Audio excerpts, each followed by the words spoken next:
Hello friends, good afternoon. स्वागत है आप सबका शिवकृपा क्लासेज पर। दोस्तों, इस वीडियो में हम लोग ऐसे मोस्ट इंपॉर्टेंट टॉपिक्स को पूरी तरह से कंप्लीट करने वाले हैं जो कि एसएससी के एग्जाम्स में पूरी तरह से ट्रेंड में रहते हैं और अधिक से अधिक क्वेश्चंस इन सभी टॉपिक से पूछे जाते हैं। ध्यान रखें दोस्तों, ये हमारा कोई एनालिसिस का वीडियो नहीं है, बल्कि एसएससी के एग्जाम्स में ट्रेंड में रहने वाले टॉपिक्स की सीरीज है जिसको हम लोग पूरी तरह से कंप्लीट करेंगे। तो चलिए दोस्तों, हम लोग इन सभी मोस्ट इंपॉर्टेंट टॉपिक्स को पूरी तरह से कंप्लीट करना शुरू करते हैं। क्वेश्चन स्टार्ट करेंगे दोस्तों हम लोग जीके के टॉपिक से। तो चलिए दोस्तों, क्वेश्चन की ओर चलते हैं हम लोग। पहला क्वेश्चन है हमारा, अस्पृश्यताकांत भारतीय संविधान के किस अनुच्छेद में वर्णित है? करेक्ट आंसर होगा अनुच्छेद 17 में। क्वेश्चन हमारा किस टॉपिक से लगा दोस्तों? फंडामेंटल राइट्स से, यानी कि मूल अधिकार से, जो कि एसएससी का ट्रेंडिंग टॉपिक है, सुपर टॉपिक है, एवरग्रीन टॉपिक है। आपके हर शिफ्ट में दोस्तों यहाँ से क्वेश्चंस बनते हैं और कंटिन्यू रिपीट होते रहते हैं।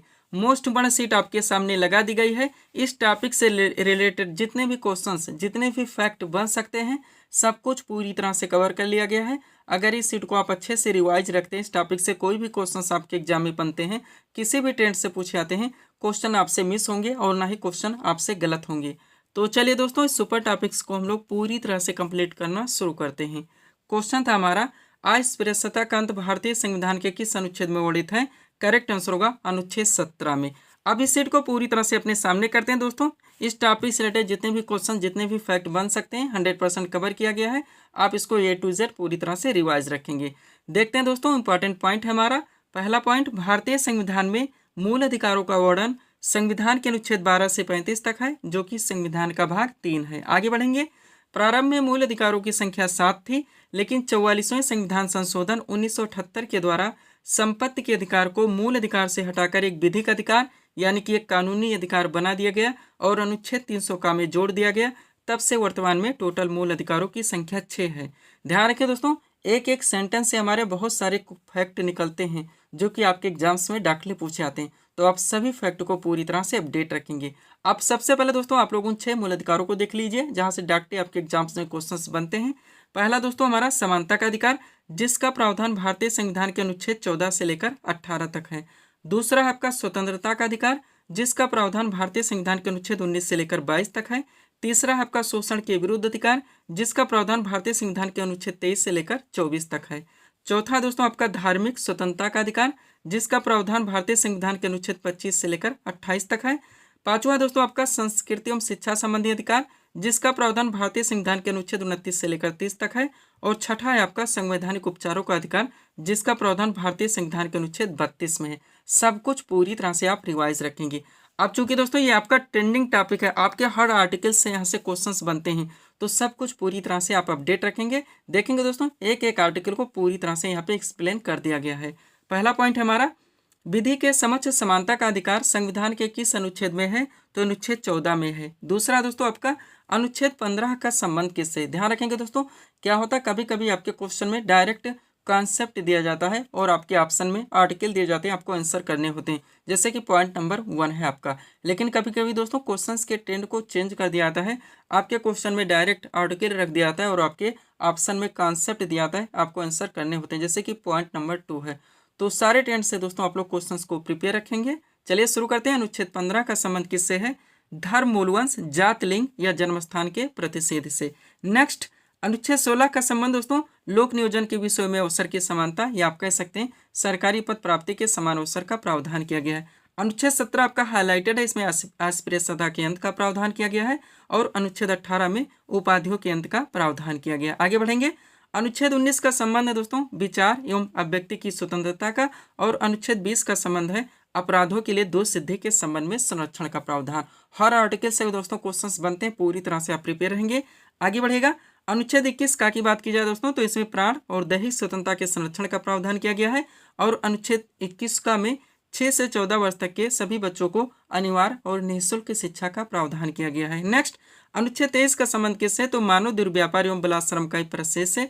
और अनुच्छेद 24 का संबंध है दोस्तों कारखानों आदि में बालकों के नियोजन के परिच्छेद से। नेक्स्ट, अनुच्छेद 29 का संबंध है दोस्तों अल्पसंख्यक वर्गों के हितों के संरक्षण से और अनुच्छेद 32 का संबंध है संवैधानिक उपचारों के अधिकारों से। सब कुछ पूरी तरह से आप प्रिपेयर रखेंगे, आपके हर आर्टिकल से यहाँ पे क्वेश्चंस बनते हैं।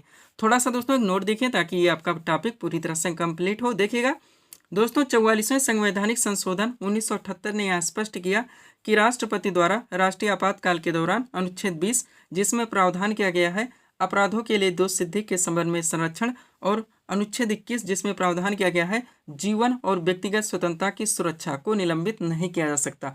डाकले क्वेश्चंस बनते वो हमारे कौन कौन से अधिकार हैं, यानी आर्टिकल है, अनुच्छेद है, जो कि आपातकाल के दौरान भी समाप्त नहीं होते, खत्म नहीं होते, नष्ट नहीं होते। तो अनुच्छेद 20 और 21 है, पूरी तरह से आप क्लियर रहेंगे। लास्ट पॉइंट देखिएगा, भारतीय संविधान में वर्णित मूल अधिकार यूएसए के संविधान से लिया गया है, ये भी आप लोग पूरी तरह से प्रिपेयर रखेंगे। सब्सक्राइब करें आप हमारे स्टडी चैनल शिव कृपा क्लासेस को इसी तरह के वीडियोस के लिए। आगे बढ़ेंगे दोस्तों, थोड़ा सा पीडीएफ के बारे में बात होगी, पुनः हम लोग अगले टॉपिक्स की ओर बढ़ेंगे। देखिएगा दोस्तों, एसएससी ऑल एग्जाम्स और रेलवे ऑल एग्जाम्स का ऑल इन वन पीडीएफ हमारे द्वारा पूरी तरह से कंप्लीट कर लिया गया है। इस पीडीएफ को बनाने में आपके एसएससी व रेलवे के विभिन्न एग्जाम्स के प्रीवियस ईयर एग्जाम्स के क्वेश्चंस को भी पूरी तरह से एनालाइज किया गया है। इसके अलावा दोस्तों आपके क्वेश्चंस के पूरी तरह से वेटेज को, उनके ट्रेंड को व उनके लेवल को भी ध्यान में रखा गया है। इनमें आपकी बहुत सारी वैकेंसीज लगी हैं दोस्तों, आप जानते हैं। एसएससी में बात की जाए तो आपका सीजीएल चल ही रहा है, इसके बाद में आपका टीएमटीएस है, जीडी भी दोस्तों आपकी आ चुकी है। रेलवे में बात की जाए तो आपका आरपीएफ कांस्टेबल एवं एसआई है, इसके अलावा एलपी है, टेक्नीशियन है, एनटीपीसी है और ग्रुप डी है। इनमें से किसी भी वैकेंसीज में दोस्तों अच्छी फाइट के लिए आप इस पीडीएफ को परचेस कर सकते हैं। मात्र 100 रुपीज़ इसकी पेड फीस है। व्हाट्सएप नंबर आप लोगों के सामने जहां पर आप जुड़कर पीडीएफ ले सकते हैं। बढ़ेंगे दोस्तों हम लोग अगले क्वेश्चंस की ओर। अगला क्वेश्चन दोस्तों हमारे सामने है, देखेंगे किस टॉपिक से क्वेश्चन रखा गया है। देवधर ट्रॉफी किस खेल से संबंधित है? करेक्ट आंसर होगा क्रिकेट से। क्वेश्चन किस टॉपिक से लगा दोस्तों? प्रमुख जो राष्ट्रीय कप है एवं ट्रॉफियां, डाकले क्वेश्चंस बनते हैं दोस्तों, कौन सी ट्रॉफी, कौन से कप किस खेल से संबंधित हैं, सब कुछ पूरी तरह से कंप्लीट करके दोस्तों 100% आपके सामने सीट लगा दी गई है। इस सीट को आप लोग अच्छे से रिवाइज रखेंगे। इसी में से आपके एग्जाम्स में ऑलरेडी क्वेश्चंस बनते रहते हैं और कंटिन्यू रिपीट होते रहते हैं। तो चलिए दोस्तों इस मोस्ट इंपॉर्टेंट टॉपिक्स को हम लोग पूरी तरह से कंप्लीट करना शुरू करते हैं। क्वेश्चन था हमारा, देवधर ट्रॉफी किस खेल से संबंधित है? करेक्ट आंसर होगा क्रिकेट से। टॉपिक है हमारा दोस्तों प्रमुख राष्ट्रीय कप एवं ट्रॉफियां। एक तरफ खेलों के नाम दिए गए हैं, दूसरी तरफ संबंधित कप एवं ट्रॉफियों के नाम दिए गए हैं। शुरू करते हैं दोस्तों। सबसे पहले हॉकी की बात की जाए तो इससे संबंधित कप एवं जो ट्रॉफियां हैं, सबसे पहले आगा खां कप आपका सुपर रहेगा ही। इसके अलावा बेगम रसूल ट्रॉफी जो कि महिलाओं की प्रतियोगिता है, Maharaja Ranjit Singh gold cup, lady Ratan Tata trophy ये भी महिलाओं की प्रतियोगिता है, गुरु नानक चैंपियनशिप ये भी महिलाओं की प्रतियोगिता है, Dhyanchand trophy most important, Nehru trophy, Scindia gold cup और वेलिंगटन कप। इतने दोस्तों कप एवं ट्रॉफियों से आप लोग पूरी तरह से प्रिपेयर रखेंगे जो कि हॉकी से रिलेटेड हैं। आगे बढ़िएगा। अगला आपका दोस्तों फुटबॉल आता है, इससे संबंधित कप एवं ट्रॉफी हम लोग देखेंगे। तो सबसे पहले DCM trophy most important, Durand cup हजारों बार पूछा गया है, रोवर्स कप, बीसी राय ट्रॉफी जो कि राष्ट्रीय चैंपियनशिप है, संतोष ट्रॉफी आपका सुपर रहेगा ही, ये भी राष्ट्रीय चैंपियनशिप है, सुब्रतो मुखर्जी कप और सर आशुतोष मुखर्जी ट्रॉफी। ये इतना यहाँ से आप लोग पूरी तरह से प्रिपेयर रखेंगे। क्रिकेट से संबंधित दोस्तों कप एवं ट्रॉफियां देखेंगे तो अधिकांश आप लोग जानते हैं। रणजी ट्रॉफी जो कि राष्ट्रीय चैंपियनशिप है, Irani trophy, CK Naidu trophy, Rani Jhansi trophy, Deodhar trophy, GD Birla trophy, सब कुछ पूरी तरह से आप प्रिपेयर रखेंगे। टेबल टेनिस से संबंधित दोस्तों कप एवं ट्रॉफी आप लोग देखेंगे तो वारना बेले कप मोस्ट इंपॉर्टेंट पुरुषों का प्रतियोगिता है, जयलक्ष्मी कप महिलाओं की प्रतियोगिता है, राजकुमारी चैलेंज कप दोस्तों जूनियर महिलाओं का है और रामानुज ट्रॉफी ये जूनियर पुरुष का है। इतना आप लोग यहाँ से पूरी तरह से ध्यान रखेंगे। बैडमिंटन से संबंधित कप एवं ट्रॉफियां देखेंगे तो आपका नारंग कप, चड्ढा कप, अमृत दीवान कप, ये तीनों दोस्तों पूरी तरह से प्रिपेयर रखेंगे। बास्केटबॉल से संबंधित नेहरू कप हो गया और फेडरेशन कप हो गया, ये आप लोग ध्यान रखेंगे। पोलो से संबंधित बात की जाए दोस्तों तो आपका Ezra cup most important, Prithvipal Singh cup और राधा मोहन कप, ये तीनों दोस्तों कप एवं ट्रॉफियों के नाम आप लोग पूरी तरह से ध्यान रखेंगे जो कि पोलो खेल से संबंधित हैं। आगे बढ़ेंगे हम लोग। अगला क्या दोस्तों हमारा गोल्फ से संबंधित कप एवं ट्रॉफियां देखेंगे तो आपका वाकर कप हो गया, सर्किट कप हो गया और राइडर कप हो गया। इतना दोस्तों यहाँ से आप लोग पूरी तरह से प्रिपेयर रखते हैं तो प्रमुख राष्ट्रीय कप एवं ट्रॉफियों से रिलेटेड कोई भी क्वेश्चन आपके एग्जाम में आते हैं, किसी भी ट्रेंड से पूछाते हैं, ना क्वेश्चन आपसे मिस होंगे और ना ही क्वेश्चन आपसे गलत होंगे। आगे बढ़ते हैं दोस्तों। पीडीएफ के लिए व्हाट्सअप नंबर हमारा लगा हुआ है, देखेंगे अगले क्वेश्चन को। क्वेश्चन है दोस्तों हमारा, वॉलीबॉल के प्रत्येक पक्ष में कितने खिलाड़ी होते हैं? करेक्ट आंसर होगा 6 खिलाड़ी। ये भी दोस्तों छोटा सा टॉपिक है, इजी सा टॉपिक है, लेकिन एसएससी का ट्रेंडिंग टॉपिक है। आप देखेंगे दोस्तों ऑलरेडी इस टॉपिक से भी आपके एग्जाम से क्वेश्चंस पूछे जाते हैं। सब कुछ कंप्लीट करके दोस्तों सीट आपके सामने लगा दी गई है, आप इसको अच्छे से रिवाइज रखेंगे। चलिए शुरू करते हैं हम लोग। क्वेश्चन था हमारा, वॉलीबॉल के प्रत्येक पक्ष में कितने खिलाड़ी होते हैं? करेक्ट आंसर होगा 6 खिलाड़ी। टॉपिक है दोस्तों आपका विभिन्न खेलों में प्रत्येक पक्ष के खिलाड़ियों की संख्या। एक तरफ खेलों के नाम दिए गए हैं, दूसरी तरफ खिलाड़ियों की संख्या के नाम दिए गए हैं। शुरू करते हैं दोस्तों रग्बी फुटबॉल से, जिसमें टोटल 15 खिलाड़ी होते हैं। क्रिकेट, हॉकी और फुटबॉल की बात की जाए तो इसके एक पक्ष में 11 खिलाड़ी होते हैं। बेसबॉल और खो खो में दोस्तों 9 खिलाड़ी होते हैं। जिम्नास्टिक में 8 खिलाड़ी होते हैं। किसी भी ट्रैक से दोस्तों आप लोग इसको पूरी तरह से प्रिपेयर रखेंगे। आगे बढ़िएगा। वाटर पोलो और कबड्डी की बात की जाए दोस्तों, इसमें 7 खिलाड़ी होते हैं। वॉलीबॉल में 6 खिलाड़ी होते हैं। बास्केटबॉल में 5 खिलाड़ी होते हैं। पोलो में दोस्तों 4 खिलाड़ी होते हैं। लाल टेनिस हो गया, बैडमिंटन हो गया, टेबल टेनिस हो गया, इसमें 1 या 2 खिलाड़ी होते हैं। यहाँ तक दोस्तों इस टॉपिक को आप लोग पूरी तरह से प्रिपेयर रखेंगे। पीडीएफ के बारे में ऑलरेडी हम आपको बता चुके हैं दोस्तों। एसएससी और रेलवे का कंबाइंड नया वर्जन पीडीएफ हमारे द्वारा पूरी तरह से रेडी किया गया है। इसके अलावा बिहार एसएससी 10+2 की जो वैकेंसी लगी हुई है, इसका भी पीडीएफ रेडी कर दिया गया है। और यूपी SSC से जुड़े दोस्तों विभिन्न वैकेंसीज के जीके, जीएस और यूपी स्पेशल का जो नया वर्जन है दोस्तों, उसको भी पूरी तरह से कंप्लीट किया गया है। बढ़ते हैं दोस्तों हम लोग अगले क्वेश्चन की ओर। अगला क्वेश्चन दोस्तों आपके सामने है, देखेंगे किस टॉपिक से क्वेश्चन रखा गया है। भारतीय संविधान में वर्णित समवर्ती सूची की प्रेरणा किस देश के संविधान से ली गई? करेक्ट आंसर होगा ऑस्ट्रेलिया के संविधान से। क्वेश्चन हमारा किस टॉपिक से लगा दोस्तों? भारतीय संविधान के विदेशी स्रोत डाकले क्वेश्चंस बनते हैं, आप लोग जानते हैं। मूल अधिकार कहाँ से ले गए, मूल कर्तव्य कहाँ से ले गए, राज्य के नीति निर्देशक तत्व कहाँ से ले गए, संघीय व्यवस्था कहाँ से ले गई, संसदीय शासन प्रणाली कहाँ से ले गई, विधि का शासन कहाँ से ले गया, समवर्ती सूची कहाँ से ले गई। तो जितने भी क्वेश्चंस बन सकते हैं, जितने भी फैक्ट निकल सकते हैं, सीट आपके सामने लगा दी गई। 100% सब कुछ पूरी तरह से कवर कर लिया गया है। अगर इस सीट को आप अच्छे से रिवाइज रखते हैं, इस टॉपिक से कोई भी क्वेश्चंस आपके एग्जाम में आते हैं, किसी भी टेंट से पूछे जाते हैं, ना क्वेश्चन आपसे मिस होंगे और ना ही क्वेश्चन आपसे गलत होंगे। इसी में से दोस्तों आपके एग्जाम्स में ऑलरेडी क्वेश्चंस बनते रहते हैं और कंटिन्यू रिपीट होते रहते हैं। तो चलिए दोस्तों इस सुपर टॉपिक्स को हम लोग पूरी तरह से कंप्लीट करना शुरू करते हैं। क्वेश्चन था हमारा, भारतीय संविधान में वर्णित समवर्ती सूची की प्रेरणा किस देश के संविधान से ली गई है? करेक्ट आंसर होगा ऑस्ट्रेलिया के संविधान से। टॉपिक है हमारा भारतीय संविधान के विदेशी स्रोत। शुरू करते हैं दोस्तों हम लोग ब्रिटेन के संविधान से। तो देखेंगे संसदीय शासन पद्धति, मोस्ट इम्पोर्टेंट, विधि का शासन, मंत्रिमंडलीय प्रणाली, एकल नागरिकता आपका सुपर रहता ही है, द्विसदनीय प्रणाली, विधायी प्रक्रिया और संसदीय विशेषाधिकार व परमाधिकार लेख इत्यादि उपबंध दोस्तों ये ब्रिटेन के संविधान से लिए गए हैं। पूरी तरह से आप प्रिपेयर रहेंगे। अमेरिका के संविधान से देखेंगे दोस्तों तो उद्देश्य का विचार, न्यायिक पुनर्विलोकन आपका मोस्ट इम्पोर्टेंट रहेगा ही, न्यायपालिका की स्वतंत्रता, मूल अधिकार आपका सुपर रहता ही है, उपराष्ट्रपति का पद, राष्ट्रपति पर महाभियोग और उच्चतम न्यायालय तथा उच्च न्यायालय के न्यायाधीशों के हटाए जाने के उपबंध, ये प्रावधान अमेरिका के संविधान से लिए गए हैं। पूरी तरह से आप अपडेट रहेंगे। आगे बढ़िएगा दोस्तों। अगला हमारा क्या है, आयरलैंड के संविधान से देखेंगे हम लोग। सबसे पहले दोस्तों नीति निर्देशक तत्व तो आपका सुपर रहेगा ही। इसके अलावा राष्ट्रपति की निर्वाचन पद्धति तथा राज्यसभा में दोस्तों कुछ सदस्यों का नामांकन, ये प्रावधान आयरलैंड के संविधान से लिए गए हैं। कनाडा के संविधान से देखेंगे तो सशक्त केंद्र के साथ संघीय व्यवस्था, राष्ट्रपति द्वारा राज्यपालों की नियुक्ति, उच्चतम न्यायालय का परामर्शी न्याय निर्णय और अवशिष्ट शक्तियों का केंद्र में निहित होना, ये प्रावधान कनाडा के संविधान से लिए गए हैं। यही वजह दोस्तों हम अपने वीडियोस में कभी हम आपको ऑप्शन से नहीं पढ़ाते।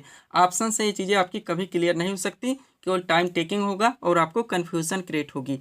ऑस्ट्रेलिया के संविधान से देखेंगे तो संसद के जो दोनों सदनों की संयुक्त बैठक कराई जाती है, उद्देशिका की भाषा, व्यापार, वाणिज्य और समागम की स्वतंत्रता तथा दोस्तों समवर्ती सूची का व्यवस्था, ये मोस्ट इंपॉर्टेंट है। आदि प्रावधान ऑस्ट्रेलिया के संविधान से लिए गए हैं। जापान के संविधान से देखेंगे दोस्तों तो विधि द्वारा स्थापित प्रक्रिया, और फ्रांस के संविधान से देखेंगे तो गणतंत्र की अवधारणा का प्रावधान, सब कुछ पूरी तरह से आप प्रिपेयर रखेंगे। आगे क्या दोस्तों आपका दक्षिण अफ्रीका के संविधान से देखेंगे तो संविधान संशोधन की जो व्यवस्था रखी गई यानी आर्टिकल 368, इसके अलावा राज्यसभा के सदस्यों का निर्वाचन, ये प्रावधान दक्षिण अफ्रीका के संविधान से लिए गए हैं। लास्ट है आपका दोस्तों रूस यानी पूर्व सोवियत संघ के संविधान से देखेंगे तो मूल कर्तव्य आपका सुपर रहेगा ही। इसके अलावा जो प्रस्तावना में शब्द जोड़े गए दोस्तों, सामाजिक हो गया, आर्थिक हो गया एवं राजनीतिक, ये प्रावधान रूस यानी कि पूर्व सोवियत संघ के संविधान से ले गए। इतना दोस्तों इस टॉपिक से आप लोगों को पूरी तरह से प्रिपेयर रखने, अगर यहाँ से आपको दोस्तों अपने क्वेश्चन के आंसर क्लियर करने। सब्सक्राइब करें आप हमारे स्टडी चैनल शिवकृपा क्लासेज को इसी तरह के वीडियोस के लिए। आगे बढ़ेंगे हम लोग। अगला क्वेश्चन दोस्तों आपके सामने देखेंगे किस टॉपिक से क्वेश्चन रखा गया है, भरतनाट्यम किस राज्य का प्रसिद्ध शास्त्रीय नृत्य है? करेक्ट आंसर होगा तमिलनाडु का। क्वेश्चन हमारा किस टॉपिक से लगा दोस्तों? शास्त्रीय नृत्य से यानी कि क्लासिकल डांस है, जो कि एसएससी का सुपर टॉपिक है, ट्रेंडिंग टॉपिक है, एवरग्रीन टॉपिक है। आपके हर शिफ्ट में दोस्तों यहाँ से क्वेश्चंस पूछे जाते हैं।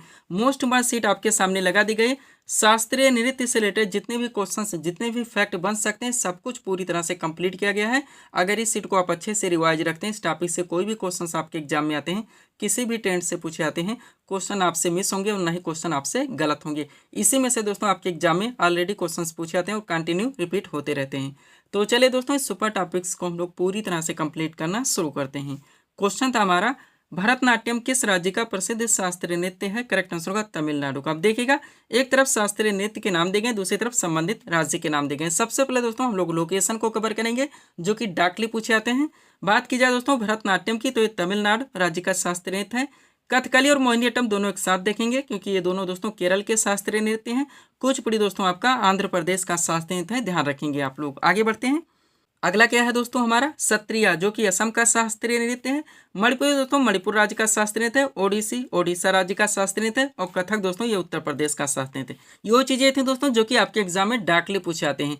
आप चलिए दोस्तों शास्त्रीय नृत्य, जो कि आपका सुपर टॉपिक है, यहाँ से दोस्तों हम लोग हर फैक्ट को पूरी तरह से कवर करेंगे। देखिएगा दोस्तों, इंपॉर्टेंट पॉइंट हमारा A to Z सब कुछ पूरी तरह से कंप्लीट किया गया है। पहला पॉइंट हमारा, भारतीय नृत्य को 2 श्रेणियों में वर्गीकृत किया जा सकता है। एक है आपका शास्त्रीय नृत्य, दूसरा है आपका लोक नृत्य। नेक्स्ट, शास्त्रीय नृत्य हमारी सांस्कृतिक विरासत का एक महत्वपूर्ण हिस्सा है। प्रत्येक शास्त्रीय नृत्य एक विशेष क्षेत्र की संस्कृति का प्रतिनिधित्व करता है, जिससे वह संबंधित है। नेक्स्ट, शास्त्रीय नृत्य के संस्थापक महान संत श्रीमंता शंकरदेव हैं, ये भी आप लोग ध्यान रखेंगे। अब ये बेसिक चीजें थी दोस्तों, यहाँ से हम लोग शास्त्रीय नृत्य को पूरी तरह से कंप्लीट करेंगे। स्टार्ट करते हैं दोस्तों भरतनाट्यम से। पहला क्वेश्चन जो यहाँ से बनता है, भारत का सबसे पुराना शास्त्रीय नृत्य कौन सा है? तो भरतनाट्यम है। नेक्स्ट, भारतीय शास्त्रीय नृत्य की सबसे प्राचीन शैली कौन है? तो भी भरतनाट्यम है। और दोस्तों किस शास्त्रीय नृत्य को भारत के अन्य शास्त्रीय नृत्यों की जननी माना जाता है? तो भी भरतनाट्यम ही है। पूरी तरह से प्रिपेयर रहेंगे। अब भरतनाट्यम से जुड़े आप कलाकार देख लीजिए। सबसे पहले महिला कलाकार, तो यामिनी कृष्णमूर्ति, मालविका सरकार, मृणालिनी साराभाई, मीनाक्षी सुंदरम पिल्लई, बाला सरस्वती, रुक्मणी देवी अरुंडेल, अलरमेलवल्ली, पद्मा सुब्रमण्यम, बिजंती माला और लीला सैमसन। भरतनाट्यम से जुड़े दोस्तों पुरुष कलाकार देखेंगे तो रेवंत साराभाई, CB चंद्रशेखर, उदय शंकर, नटराज रामकृष्ण और विजय माधवन। यहाँ तक दोस्तों भरतनाट्यम से क्वेश्चंस बनते हैं। पूरी तरह से आप प्रिपेयर रहेंगे। आगे बढ़िएगा। अगला आपका दोस्तों कथकली लगा हुआ, जो कि केरल का शास्त्रीय नृत्य है। यहाँ से जो पहला क्वेश्चन बनता है, कथकली किस राज्य का शास्त्रीय नृत्य है? तो केरल का। नेक्स्ट, किस शास्त्रीय नृत्य में मुखौटे का प्रयोग किया जाता है? तो भी कथकली है। ध्यान रखेंगे, हजारों बार पूछा गया है। अब कथकली नृत्य से जुड़े कलाकार देखिए तो शांताराव, उदय शंकर, आनंद शिवरामन, गोपीनाथ, रागिनी देवी, कृष्णन कुट्टी, माधवन आनंद और गुरु गोपाल शंकर। ध्यान रखेंगे आप लोग।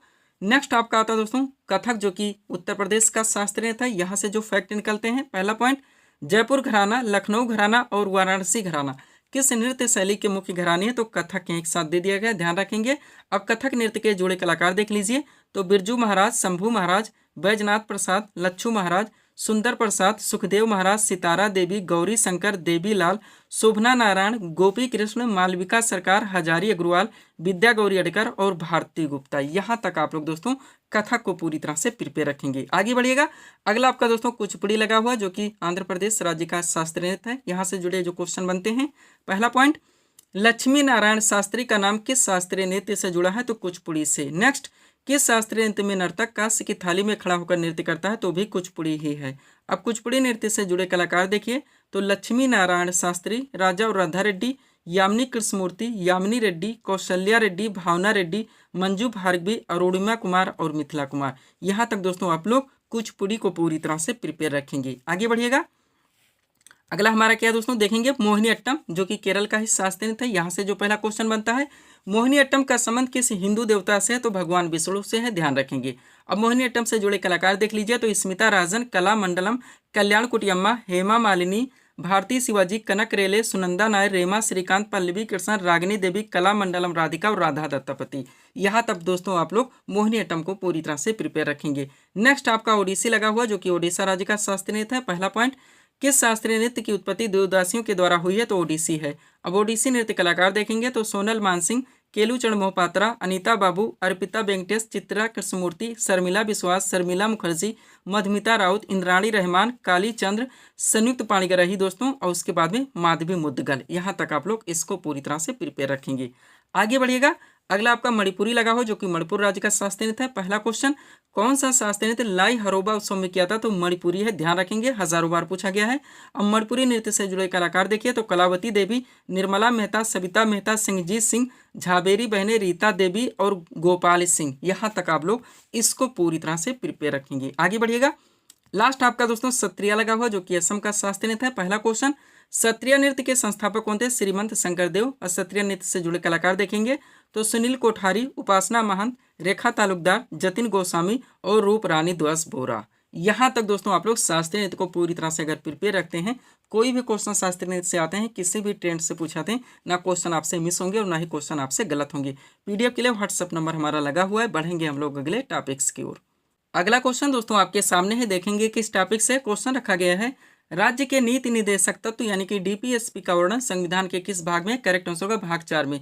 क्वेश्चन हमारा किस टॉपिक से लगा दोस्तों? डीपीएसपी यानी कि राज्य के नीति निर्देशक तत्व से। बहुत सारे क्वेश्चन, बहुत सारे फैक्ट यहाँ से निकलते हैं दोस्तों, जो कि आपके एग्जाम में कंटिन्यू पूछे आते हैं। सब कुछ पूरी तरह से कवर करके सीट आपके सामने लगा दी गई, इसको आप अच्छे से रिवाइज रखेंगे। चलिए शुरू करते हैं हम लोग। क्वेश्चन था हमारा, राज्य के नीति निर्देशक तत्व यानी कि डीपीएसपी का वर्णन संविधान के किस भाग में है? करेक्ट आंसर होगा भाग 4 में। अब ए टू जेड आप लोग पूरी तरह से कवर करेंगे। इंपॉर्टेंट पॉइंट है हमारा। पहला पॉइंट, राज्य के नीति निर्देशक तत्व यानी कि डीपीएसपी का वर्णन संविधान के अनुच्छेद 36 से 51 तक है, जो कि संविधान का भाग 4 है। नेक्स्ट, राज्य के नीति निर्देशक तत्व जनतांत्रिक संवैधानिक विकास के नवीनतम तत्व हैं, जिनका उद्देश्य जन कल्याणकारी राज्य की स्थापना करना है। पूरी तरह से आप लोग हर फैक्ट को प्रिपेयर रखेंगे। आगे बढ़िएगा दोस्तों। अब आप लोग दोस्तों राज्य के नीति निर्देशक तत्व से जितने इंपॉर्टेंट आर्टिकल निकलते हैं उनको आप लोग पूरी तरह से कंप्लीट करेंगे। पॉइंट हमारा, राज्य के नीति निर्देशक तत्व के महत्वपूर्ण अनुच्छेद व प्रावधान इस प्रकार हैं। बात की जाए दोस्तों अनुच्छेद 40 का, तो इसमें दोस्तों ग्राम पंचायत की स्थापना का प्रावधान किया गया है। अनुच्छेद 44 में दोस्तों नागरिकों के लिए एक समान सिविल संहिता यानी कि यूसीसी का प्रावधान किया गया है, जो कि करंट का भी ज्वलंत मुद्दा है। अनुच्छेद 48 का की बात की जाए दोस्तों, तो इसमें पर्यावरण का संरक्षण और संवर्धन एवं वन तथा वन्य जीवों की रक्षा का प्रावधान किया गया है। अनुच्छेद 50 में दोस्तों कार्यपालिका से न्यायपालिका के पृथक्करण का प्रावधान किया गया है। और अनुच्छेद 51 में दोस्तों अंतर्राष्ट्रीय शांति और सुरक्षा की अवृद्धि का प्रावधान किया गया है। सब कुछ पूरी तरह से आप क्लियर रखेंगे। एक छोटा सा नोट देखिए, भारतीय संविधान में वर्णित नीति निर्देशक तत्वों की प्रेरणा आयरलैंड के संविधान से ली गई, ये भी आप लोग पूरी तरह से ध्यान रखेंगे। पीडीएफ के लिए दोस्तों ये हमारा व्हाट्सअप नंबर लगा हुआ है। बढ़ेंगे हम लोग अगले क्वेश्चन की ओर। अगला क्वेश्चन दोस्तों आपके सामने देखेंगे किस टॉपिक से। क्वेश्चन रखा गया है, 1857 ईस्वी के विद्रोह का नेतृत्व लखनऊ से किसने किया था? करेक्ट आंसर होगा बेगम हजरत महल ने। क्वेश्चन हमारा कहाँ से आया दोस्तों? 1857 ईस्वी की क्रांति को लेकर। तो आप जानते हैं दोस्तों बहुत सारे क्वेश्चन से, बहुत सारे फैक्ट यहाँ से निकलते हैं, जो कि आपके एग्जाम में ऑलरेडी पूछे आते हैं और कंटिन्यू रिपीट होते रहते हैं। तो सब कुछ पूरी तरह से कंप्लीट करके दोस्तों सीट आपके सामने लगा दी गई है। इस सीट को आप लोग अच्छे से रिवाइज रखेंगे। चलिए शुरू करते हैं हम लोग। क्वेश्चन था हमारा, 1857 ईस्वी के विद्रोह का नेतृत्व लखनऊ से किसने किया था? करेक्ट आंसर होगा बेगम हजरत महल ने। अब एक एक पॉइंट दोस्तों आप लोग कंसंट्रेट होकर देखेंगे। पहला पॉइंट है हमारा, 29 मार्च 1857 ईस्वी को मंगल पांडे, आप जानते हैं इनका नाम इनके साथ जुड़ा हुआ है, नामक एक सैनिक ने बैरकपुर में गाय की चर्बी मिले कारतूसों को मुंह से काटने से स्पष्ट मना कर दिया। फलस्वरूप उन्हें गिरफ्तार कर 8 अप्रैल 1857 को फांसी दे दी गई। दोस्तों ध्यान रखें, जहां पे हम डेट मेंशन कर रहे हैं आप उसको प्रिपेयर रखिए, क्वेश्चन बनते हैं इसलिए हमारे द्वारा मेंशन किया जाता है। अगला पॉइंट है, मंगल पांडे का संबंध 34वीं नेटिव इन्फेंट्री यानी एनआई से था। आप लोग जानते हैं ये 34वीं बटालियन के सिपाही थे। डायरेक्टली क्वेश्चन पूछा जाता है। नेक्स्ट 10 मई 1857, ये डेट आप लोग नहीं भूलेंगे। कहाँ से? तो मेरठ से, यानी कि मेरठ की पैदल टुकड़ी 20 एनआई से 1857 ईस्वी की क्रांति की शुरुआत हुई थी। और 1857 ईस्वी की क्रांति के समय भारत के गवर्नर जनरल को थे तो लॉर्ड कैनिंग थे। ये भी पूरी तरह से आप ध्यान रखेंगे। अब आगे बढ़िए दोस्तों, वहां से देखिए जो कि आपके एग्जाम में डायरेक्टली क्वेश्चंस बनते हैं। देखिएगा इंपॉर्टेंट पॉइंट है हमारा, 1857 ईस्वी की महान क्रांति के प्रमुख केंद्र और संबंधित नेतृत्व करता है। शुरू करते हैं। बात की जाए दोस्तों दिल्ली की, तो दिल्ली से 1857 ईस्वी के विद्रोह का नेतृत्व किसने किया था? बहादुर शाह जफर ने। और वक्त खान ने सैन्य नेतृत्व किया था, ये भी आप लोग ध्यान रखेंगे। नेक्स्ट कानपुर से बात की जाए दोस्तों, तो 1857 ईस्वी के विद्रोह का नेतृत्व नाना साहब ने किया था और तात्या टोपे ने सैन्य नेतृत्व किया था। लखनऊ से दोस्तों बेगम हजरत महल ने किया था। झांसी से रानी लक्ष्मीबाई ने किया था। इलाहाबाद से लियाकत अली ने किया था। जगदीशपुर से कुंवर सिंह ने किया था। बरेली से खान बहादुर खान ने किया था।